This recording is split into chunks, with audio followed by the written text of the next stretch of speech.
삼도인 침구 여교를 교과서 삼아서 삼침 공부하는 시간, 삼침 아카데미 제6장 조증문 토론 중이었어요.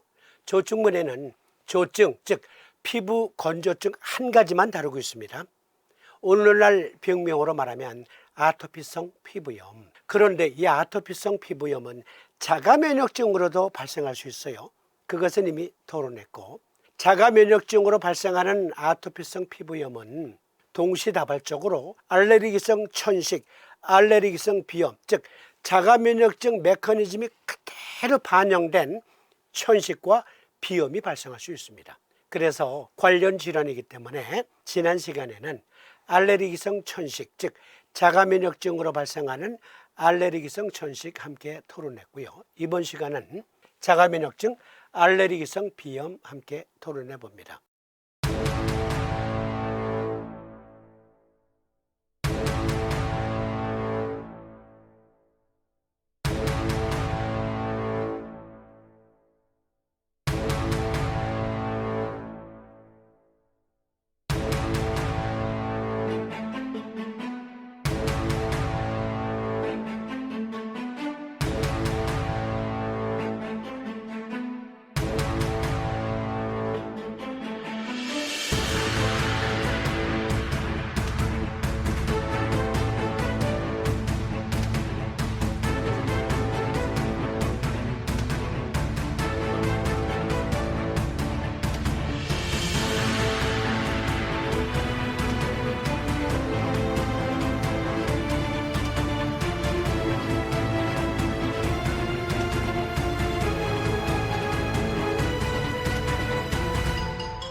먼저 자가면역증에 의한 알레르기성 비염은 1. 3초 전격, 2.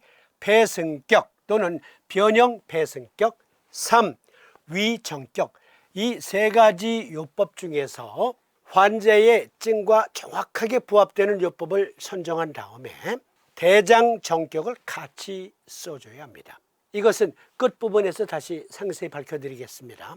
그러면 자가면역증에 의한 알레르기성 비염이란 어떠한 증을 말할까요? 마스트셀 오버슈팅과 관계가 있다.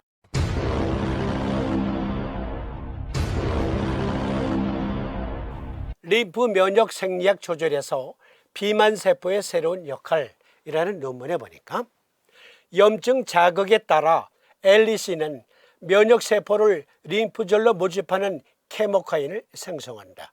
면역세포의 모집은 엘리시와 림프절 확장 및 수축의 조종을 돕는다. 여기 엘리시는 9번 림프 내피세포를 말해요.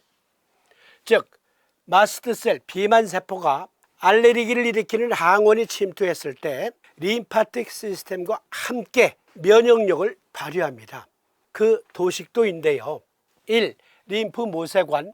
이 림프 모세관을 달리 림프 틈새가 있는 관이다 라고 말합니다. 즉 림프관은 말초 쪽으로 갈수록 옆구리가 창문이 달려 있어서 창문이 열렸다 닫혔다 하거든요. 그 열렸다 닫혔다 할 때 체액이 스며들어 옵니다. 림프 모세관, 림프 틈새. 2. 예비 림프 수집관. 3. 외림프 항원 제시세포를 묘사한 거고요. 4. 마스트셀, 외림프성 비만세포의 작용. 5. 림프관 수집, 즉 림프액이 배수를 위해서 간질 조직의 체액을 수집하는 것. 이쪽 그림에 보시면 6. 림프 수집관, 림프 옆구리 창문이 열리면서 간질 조직액을 수거하잖아요. 그것을 가리켜 림프 수집관이다 하고요. 7번 이 마스트셀에 의한 염증 반응은 비만세포의 탈과립작용을 묘사한 거고요. 8. 8번 조직의 간질액을 더 많이 흡수할 수 있도록 염증에 반응하여 림프관의 투과성이 증가한다. 9번 LEC 즉 림프 내피세포를 표시한 거고요. 10번 림프 근육세포 조직, 림프 근육세포 조직에 염증 유발 비만세포 그리고 수지상세포의 면역 시냅스 형성을 묘사한 그림. 11번 웨이림프 즉 림프 겉면과 그 주위 조직의 면한 주위 조직에서의 염증 유발 비만세포 그리고 수지상세포의 면역 시냅스 형성을 보여주고 있습니다. 이 그림에서 일단 이건 먼저 기억해 주세요. 비만세포 탈과립, 히스타민 분비, 간질액 증가 그리고 비만세포 탈과립으로 히스타민이 분비됐는데 내 림프관에 림프액이 증가한다. 즉 림프관 내외에 간질 조직과 또 림프액이 증가한다.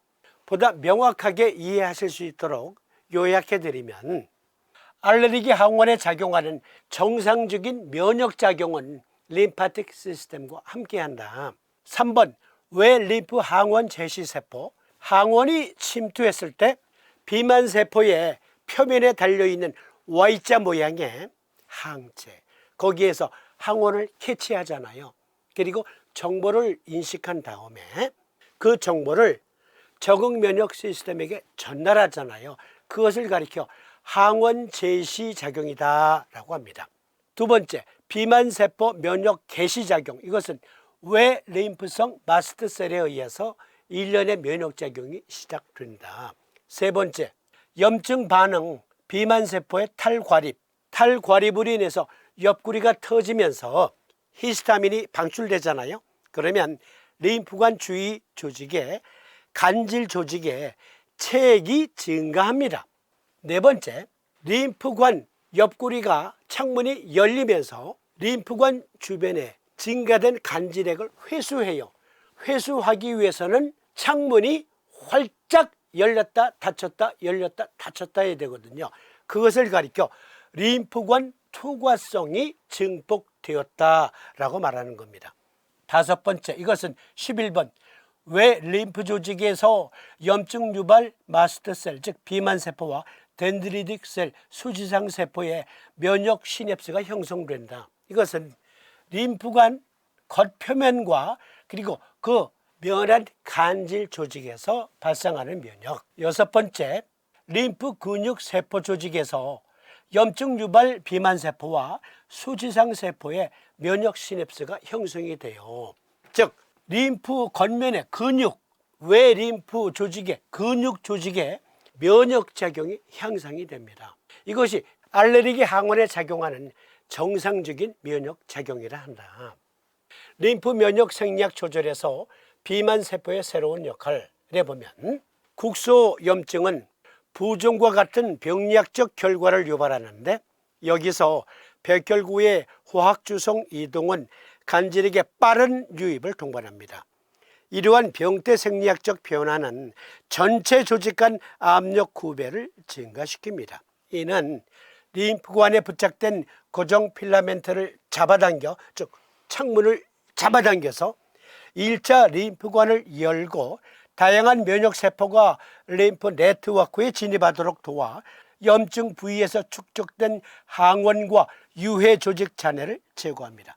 정상적인 면역 상태에서는 비만세포가 이렇게 림파틱 시스템과 상호작용을 해요. 그런데 알레르기 질환과 자가면역 질환 사이의 클러스터링 및 연관성을 보여주는 전체 연구 모집단의 연관 규칙 마이닝 분석입니다.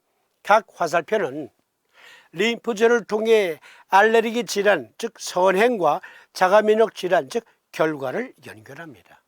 오버슈팅 비만세포 작용 그것은 자가면역 질환을 가져온다. 이 그림에서 보시면 아토피가 생겼거나 그로 인해서 건선도 생길 수 있고 악성빈혈, 복강질환, 천식, 자가면역 갑상선 질환, 류마티스 관절염, 즉 알레르기성 결막염과 비염 또는 천식, 염증성 장질환, 백반증, 자가면역증에 의한 악성 빈혈도 유발할 수 있대요.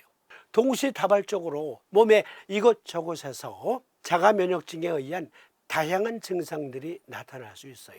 그런데 이것은 마스트셀이 과잉으로 작용할 때 림프절은 비만세포 면역 과잉과 자가 면역 질환을 중개할 수 있대요. 그래서 대장 정격을 써야 되는 거예요, 여러분. 알레르기와 자가 면역에서 비만세포의 역할. 면역 조절 장애가 있는 면역의 두 가지 잠재적 결과는 알레르기와 자가 면역입니다. 둘 다 표적 조직의 손상 및 또는 파괴를 초래하는 국소염증이 특징입니다. 이러한 질병은 모두 자가 반응성 림프구에 확장된 클론 집단이 존재한다는 특징이 있습니다. 이 그림 잘 봐주세요. 비강내가 정상적인 면역 작용에 의해서 아주 깔끔한 상태예요. 그런데 여기에 비만세포가 과증식을 했어요. 그리고 자가 반응성 림프구가 확장이 돼요. 클론 분화, 즉 클론을 복제하는 거예요. 그러면 이러한 마스트셀의 과증식으로 인해서 항원에 너무 과하게 반응한다. 아토피 시간에 말씀드린 대로. 그러나 오버슈팅할 경우 동일한 기능이 병원체 전파 및 질병 악화에 해로운 영향을 미치는 원인이 됩니다. 마스트셀 비만세포의 오버슈팅, 과잉 면역은 림파틱 시스템의 면역을 방해해요. 자가 면역과 알레르기는 림프절을 통해 연결된다. 비만세포가 탈과립되고 염증 매개체를 방출하면 모든 기관 시스템이 영향을 받아 홍조, 가려움증, 자결감, 빠른 심박수, 복부 경련, 현기증, 두통, 숨가쁨, 림프절 부기, 즉 림프절 부종, 관절 및 근육통, 피로 등의 증상을 유발할 수 있습니다. 다시 이 그림. 오버슈팅, 비만세포가 과증식돼요. 그러면 림프절은 자가 면역증을 연결하는 통로가 될 수 있대요.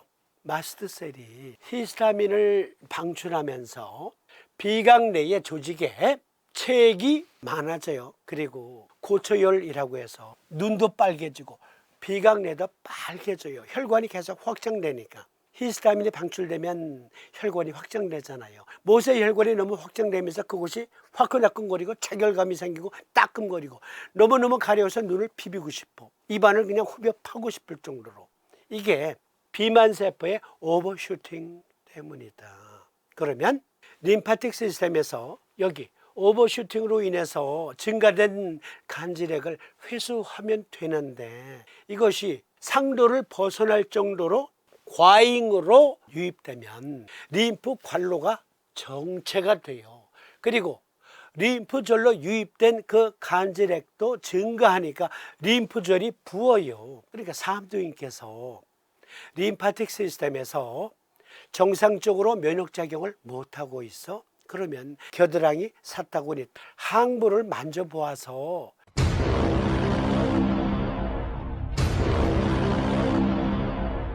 이하에 핵이 있으면 림프절이 부어 있으면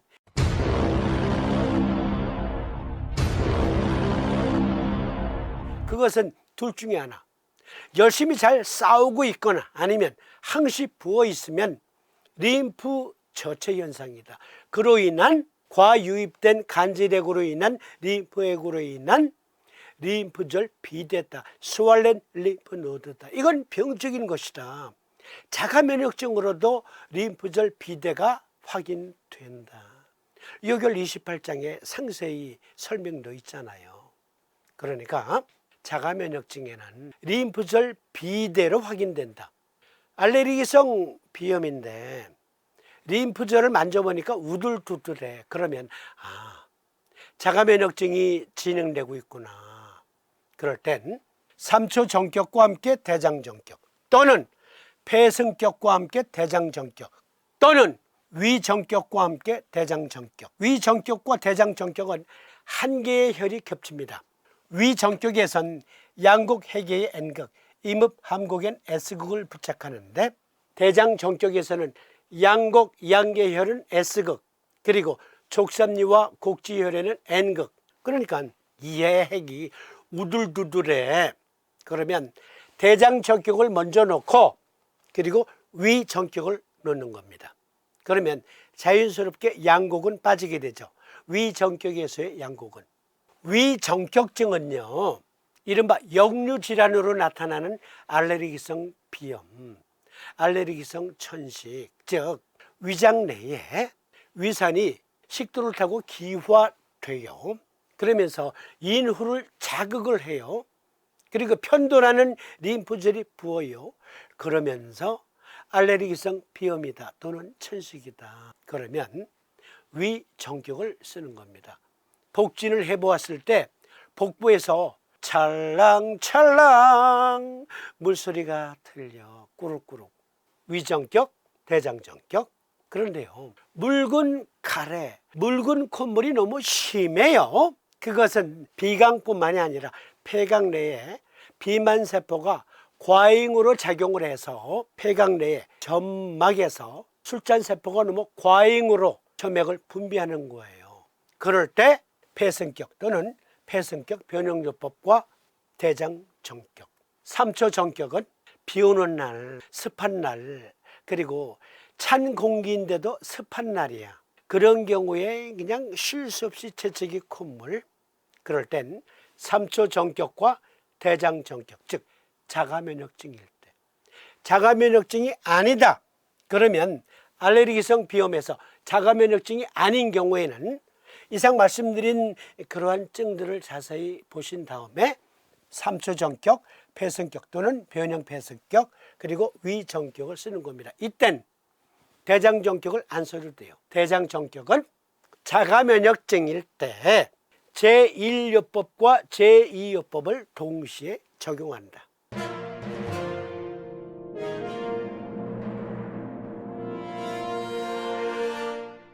그렇게 자가면역증에 의한 알레르기성 비염을 치료해 줄 수 있습니다. 그러면 내친 김에 기타 자가면역증 여러 가지가 있잖아요. 당뇨병도 자가면역증으로도 오고 갑상선 질환도 자가면역증으로 와요.